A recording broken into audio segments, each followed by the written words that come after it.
I'm not running out of patience with Kirby Dach, but we have to stop handling him with kid gloves to try to get him going. Slafkovsky is more important than Kirby Dach, and Slafkovsky, I think, at this point has a better chance of salvaging a season than Kirby Dach. So forget about giving him those cookie minutes. I would put Slafkovsky on the top line, load up, and then hopefully when Patrick Laine comes back in a couple weeks from now, you'll have two solid scoring lines. See, that's a fun question to tackle. The more important player. Ultimately, I think I do agree with you, but I'm going to be consistent because I was mentioning this on TSN 690 all summer into the start of the season, and let's bring it up here. Like, Dach is so integral to the success of this rebuild. To me, it's unquestionable. It's unquestionable. I mean, Jake Evans. Credit to Jake Evans, man. God bless a hardworking guy like Jake Evans. This guy is asked to play up the lineup, and he doesn't embarrass himself. Like, drives the net, gets penalties. Like, that's what we talked when I spoke about Juraj Slafkovsky. Like, I watched Jake Evans. I'm like, wow, this guy's very noticeable. Like, he's really, the perception of trying is very, very noticeable, right? And you're right to point out. I'm not saying Slafkovsky isn't trying, but like, you see what I mean about the difference?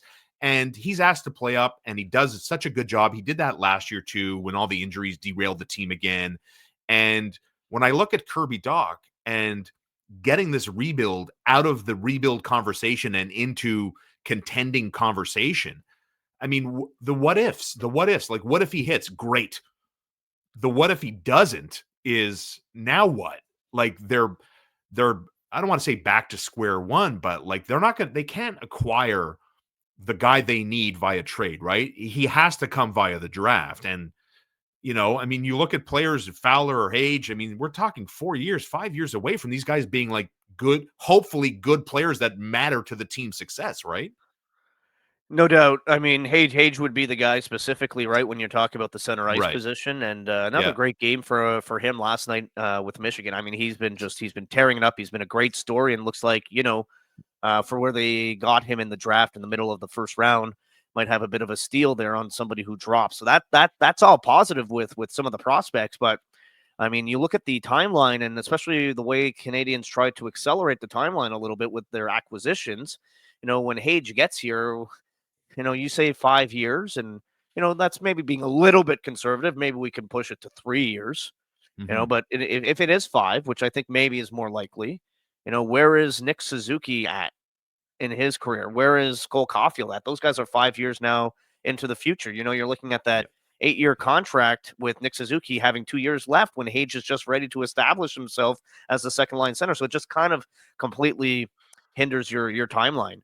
Dach, that acquisition was to try to accelerate things here to get them going in the right direction. And you look at the build of the New York Rangers, Kirby Dach was supposed to be the Montreal Canadiens' Mika Zibanejad. Right. That's what they're trying to do. Like, you look at New York, in every piece, you have a comparable piece that the Montreal Canadiens have. You have your Mika Zibanejad that is supposed to be Kirby Dach. Your Vincent Trocheck is your Nick Suzuki. Your Artemi Panarin is hopefully Ivan Demidov. Hopefully. Your Adam Fox is hopefully Lane Hudson. Like, you see, they're trying to build in a similar fashion. The way they built it in New York. I'm talking about Gordon, of course. But I mean, that's Dach is hugely important. Hugely important. I understand the point you're making, but those guys you mentioned, I like Nick Suzuki a lot. I think there's a tinge of him being underrated. I think he's a very, very good hockey player. Yeah. But all those other guys you mentioned, brother, those are all-star players, man. those are guys making big money. Lane Hudson hopes one day he can be Adam Fox.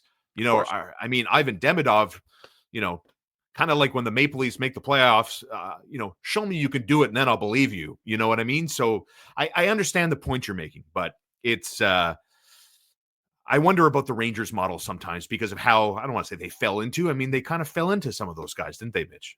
Yeah, they did. That's completely fair. But I'm not saying that they're going to be the Rangers. I'm just talking about the way the Rangers are built, the prototype of players that they have, and what Montreal currently has.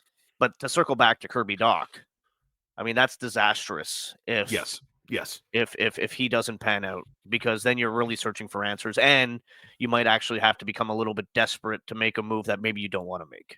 Well, that's it. And, I mean, the answer doesn't come from Laval, even though Joshua Roy had a very successful weekend with the Rocket.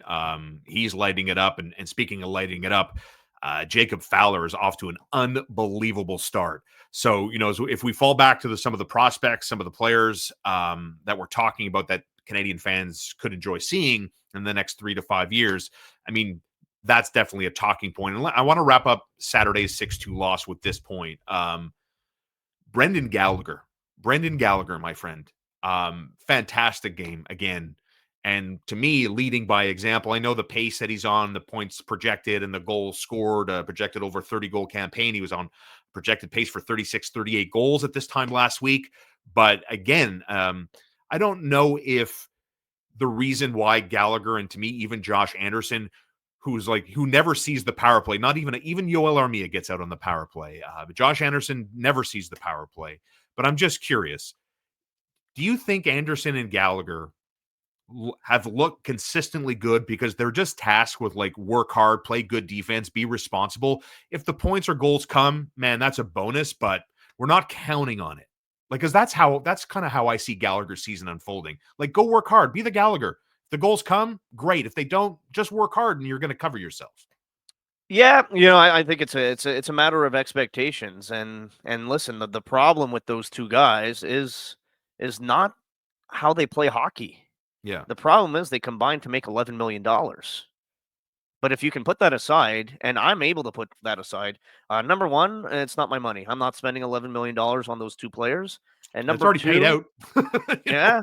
Yeah. And number two, the Canadians right now, with those two guys under contract, they're not handicapped to make moves because of the salaries that those two guys have. It's not like we looked at free agency this year and we thought to ourselves, Canadians can't sign Marchessault or Stamkos because the contracts of Gallagher and Anderson are preventing them from doing that. It's like, no, they have space. They can make moves. They're not jammed up against it. So in the short term, the contracts aren't hindering the Canadians at all. So people have to forget about the money sometimes. Do they provide the value that a 6.5 and a $5.5 million player should provide? No. But are they contributing? Are they playing well? Absolutely, especially Gallagher, more so than Anderson. Anderson, I still want a little more life from. He's been okay. I want a little more life, a little more energy, a little more jam in his game. Again, I go back to trying to create a fourth line that you can throw out there that is going to bang and crash and try to change the momentum in a game. Give me a fourth line of Josh Anderson, Michael Pezzetta, and maybe even a Florian Jacki type of guy from the Laval Rocket on my fourth line, rather than what they're currently deploying. And I know the Dvorak, Anderson, Gallagher line's been very good and consistent, but I still just want to form a little bit more identity around some of these specific players on the Canadians. The Canadians have a busy week. Tuesday, Wednesday, Saturday, Sunday is their week. And 3 of those games are going to be on the road. The one home game comes at you Tuesday night when they welcome in the Mikhail Sergachev tribute night with Utah in town, 7 o'clock. The dreaded 7:30 or just thereafter on Wednesday. And then Saturday, Sunday, they play at Rangers at Boston. 1 o'clock Saturday, 3 o'clock on Sunday afternoon. So figure out your NFL schedule on Sunday afternoon if you're watching the Canadians in Boston to open up December. And don't forget Mitch Gallo with Shaun Campbell weekdays between 10 and 2 on TSN 690.